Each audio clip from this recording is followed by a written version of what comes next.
Será que um casamento pode te deixar pobre? O que dinheiro tem a ver com casamento?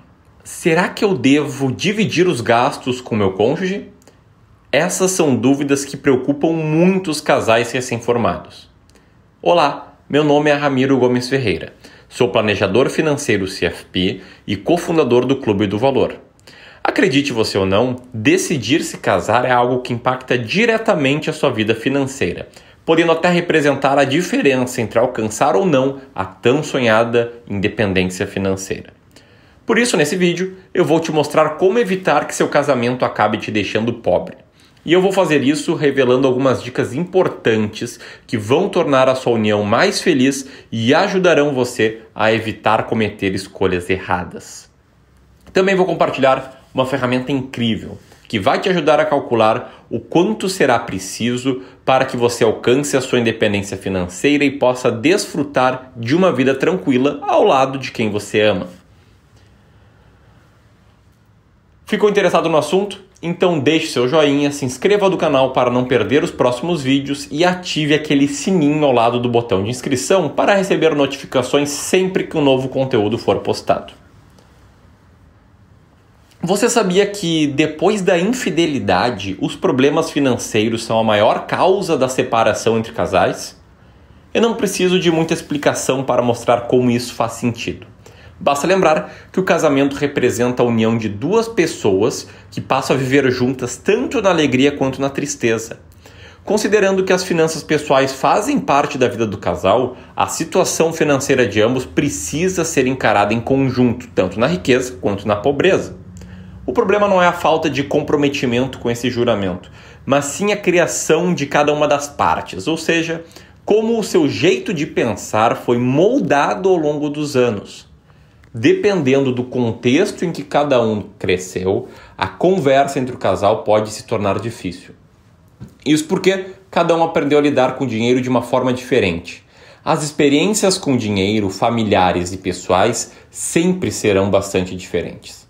Então, quando o casal não se entende sobre o assunto, logo começam as discussões e, nos piores casos, a separação. Tudo isso acontece por conta da falta de comunicação, do diálogo e da compreensão. Mas não é sobre problemas afetivos que eu quero falar. Quero trazer a solução financeira para isso. Então, vamos a ela. A solução para esse problema não poderia ser mais simples: passar a conversar mais sobre dinheiro. E não se restringe apenas ao casal. Afinal, quando toda a família está na mesma página da vida, é mais fácil enxergar o problema como um todo e pensar em soluções criativas para ele. Para os casais recém-formados, especificamente, é necessário estabelecer uma relação igualitária sobre o trato com o dinheiro. Não importa qual parte da relação ganha mais.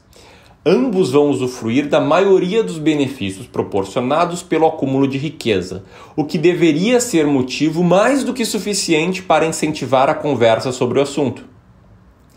Para ficar mais claro, vou fazer uma analogia. Imagine uma família como uma embarcação, mesmo que composta por apenas um casal, muito semelhante a um barco a remo. Cada integrante é responsável por pegar um remo e contribuir para que o barco continue na direção correta. Se algum dos marinheiros não se comprometer com a sua parte, o barco dificilmente, ou quem sabe nunca, chegará ao seu destino. Lembrando que, em uma situação ainda pior, há aqueles que preferem remar na direção contrária, o que acabaria levando à situação extrema da separação. Portanto, incentive o diálogo sobre o assunto dinheiro. Exponha os objetivos financeiros e peça para que o seu cônjuge faça o mesmo. Tenha uma visão clara sobre a situação do casal. Com o tempo, as finanças deixam de ser um tabu e passam a ser um assunto corriqueiro e até mesmo agradável de ser discutido. Agora eu quero revelar 5 dicas para que você tenha um casamento mais feliz e próspero, fugindo da temida pobreza. São dicas que podem e devem ser colocadas em prática agora mesmo. Vamos a elas. Número 1. Escolha a melhor forma de dividir o dinheiro. Conta conjunta ou contas separadas? Centralizar todos os rendimentos de uma única conta sem o consentimento ou aval do cônjuge é uma prática que certamente vai atrapalhar a relação. Porém, manter uma conta separada sem o mínimo de conversa entre o casal também não ajuda no planejamento financeiro. Mas afinal, o que escolher? Para o propósito de dividir as responsabilidades financeiras, o melhor ainda é manter as contas separadas.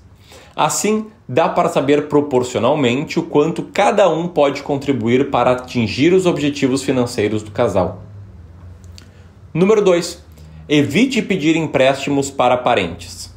No começo do casamento, pode acontecer de surgirem algumas dificuldades financeiras. Afinal, são tantas contas novas surgindo que é realmente complicado lidar com o dinheiro nos primeiros meses. Nesses casos, boa parte dos casais acaba recorrendo à ajuda de pais ou parentes próximos. E embora isso possa parecer benéfico, agir assim não é uma das atitudes mais prudentes a ser tomada.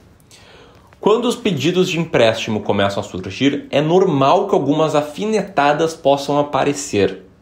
Olha, filho, parece que a sua esposa não está sabendo cuidar bem do seu dinheiro. Filha, o que o seu marido faz com todo o dinheiro que vocês recebem? Esses comentários podem minar a relação e fazer com que o casal entre em discussões desnecessárias por causa da desconfiança de pais e parentes protetores.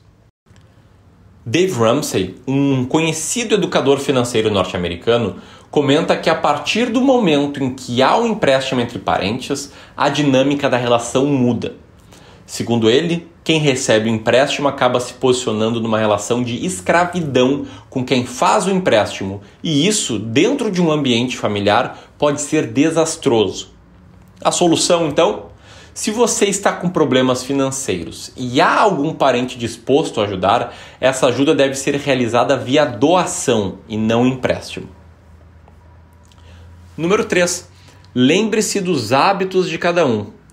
Se o planejamento familiar está bem definido, é muito provável que o corte de despesas já tenha sido realizado. Porém, é preciso lembrar que alguns possuem hábitos que servem de motivadores fortes para aguentar as pressões do dia a dia. Muitas mulheres gostam de ir ao salão aos finais de semana. Já boa parte dos homens não deixa de aproveitar o futebol com os amigos. O que fazer nesses casos? Forçar o parceiro ou a parceira a abandonar definitivamente esses hábitos? Essa pode não ser uma solução muito inteligente e denota a falta de diálogo entre o casal. Para levar o orçamento familiar adiante, é preciso levar em conta o que cada membro do casal mais valoriza, respeitar hábitos importantes e colocar esses gastos como necessários dentro do planejamento. Se for possível cortá-los ou diminuí-los, ótimo. Caso contrário, é preciso sim respeitar os hábitos e desejos que servem de motivação para cada um. Número 4. Não esconda dívidas do seu cônjuge. Essa pode ser uma das práticas mais destruidoras para um casamento. Ela acaba misturando exatamente os dois maiores motivadores para uma separação: a infidelidade e os problemas financeiros. Como manter a condição financeira do casal em ordem se não se sabe a real situação? E eu não estou dizendo para você ou para seu parceiro obrigatoriamente prestar contas um com o outro, de forma rígida e meticulosa. Se há necessidade de gastos pessoais para cada um, é possível haver certa flexibilidade, separando uma pequena parte do orçamento exatamente para atender essa demanda. Vocês podem, por exemplo, estipular um percentual da renda o qual cada um pode gastar da forma como bem entender. Assim, o casal sabe qual parte do orçamento está sendo separada para gastos pessoais, mas não é necessário prestar contas de como essa quantia é gasta. 5. Divida as responsabilidades financeiras de forma proporcional. Dificilmente o casal vai ser remunerado exatamente da mesma maneira. Porém, independentemente de qual seja a relação de salário entre o casal, seria justo dividir todas as contas de forma igual se ambos não ganham a mesma coisa? Dividir o aluguel da casa em 50% para cada parte, por exemplo, pode se tornar um grande fardo para aquele que ganha menos. Uma alternativa é dividir as responsabilidades financeiras de forma proporcional, levando em conta o salário de cada um na hora de fazer a divisão. Dessa forma, você preserva o poder de compra de ambas as partes e trata de forma justa a relação com o dinheiro. É lógico que essa não é uma regra definitiva. alguns casais podem descobrir outras formas de dividir as responsabilidades financeiras. Porém, é preciso encontrar uma forma justa de fazer isso e sem que uma das partes saia prejudicada. Como diz o velho jargão popular, conviver é uma arte. Goste ou não de uma pessoa, sempre haverá motivos de tensão que podem desencadear discussões e muitos outros problemas mais graves. Os casamentos não escapam dessa regra. Por isso que eu resolvi mostrar como a inteligência financeira pode salvar um casamento e oferecer uma vida muito mais feliz para você e para quem você ama. E nada melhor do que alcançar em conjunto a liberdade financeira, não é mesmo? Para isso, vou compartilhar aqui na descrição do vídeo a nossa calculadora de independência financeira. Clique no link e veja quanto você e seu cônjuge vão precisar para finalmente estarem livres dos problemas financeiros. E eu vou ficando por aqui. Um forte abraço e até o próximo vídeo.